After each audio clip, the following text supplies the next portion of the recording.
ओडिशा के बालासोर में हुए रेल हादसे ने पूरे देश को झकझोर कर रख दिया है। हादसा इतना भीषण था कि इसमें 278 लोगों की मौत हो गई, जबकि सैकड़ों लोग घायल होकर अस्पताल में भर्ती हैं, जिनमें कई की हालत गंभीर है।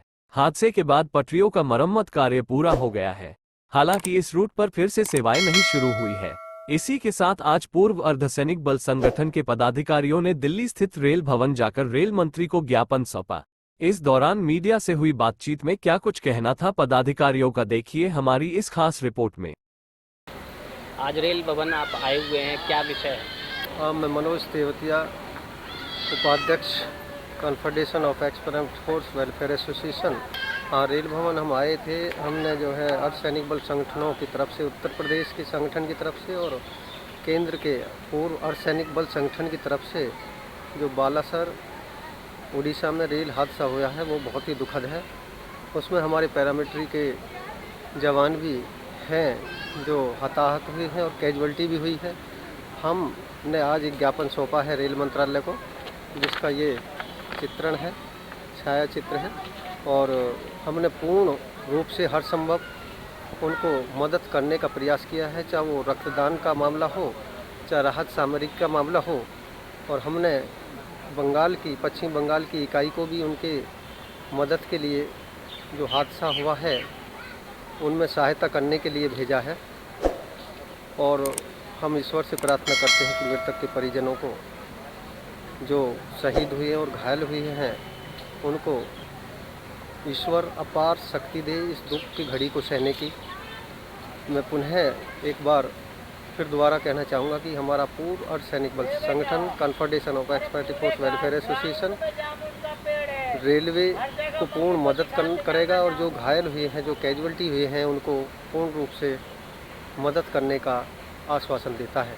मैं Kiranpal Singh, chief coordinator confederation of x paramilitary force welfare association. देखिए, सबसे पहले तो जो बालासोर में उड़ीसा में रेल हादसा हुआ, कोरमंडल एक्सप्रेस और जो 3 गाड़ियां आपस में टकराई, उसमें जितने लोग घायल हुए हैं और जो लोग उसमें कैजुअल्टी हताहत हुए हैं, सभी के परिवारों को हम अपनी तरफ से संवेदना जाहिर करते हैं और घायलों को जल्द से जल्द स्वस्थ होने की कामना करते हैं।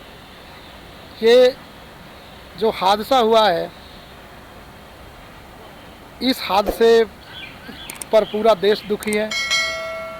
तो मैं और मेरा संगठन के तरफ से जो आज पदाधिकारी थे वो रेल भवन आए, और रेल भवन आने का एक मुख्य उद्देश्य यह है कि संगठन और सैनिक संगठन होने के साथ हमारा एक उत्तरदायित्व है कि हम इस विषम परिस्थिति में रेल मंत्रालय के साथ और बढ़ चढ़कर जनता के लिए कार्य कर सके। और हमारे एसडीआरएफ और एनडीआरएफ के जवान और रेलवे के जो कार्यकर्ता थे, जिन्होंने वहाँ पर एक रात दिन करके घायलों को ज़्यादा से ज़्यादा बचाने का कोशिश किया, उन सभी के लिए दिल से धन्यवाद।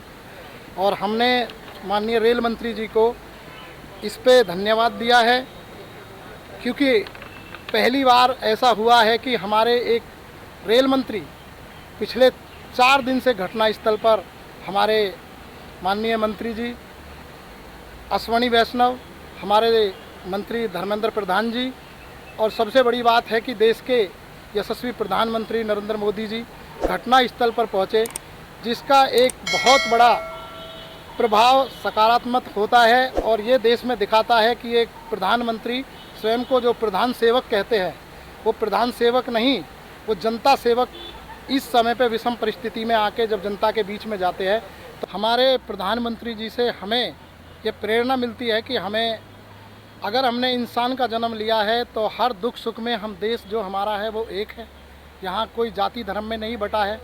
और अगर इस तरह की कोई घटना होती है तो हमको एक होकर आगे आना चाहिए।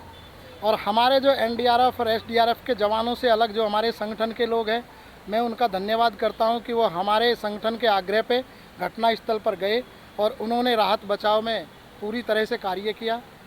और आने वाले समय में हम रक्तदान से लेके जो घायल हुए हैं और जो हताहत हुए, उनके परिवारजनों को पूरी तरह से सरकार के साथ मिलकर हर संभव प्रयास करेंगे कि उनकी मदद की जा सके।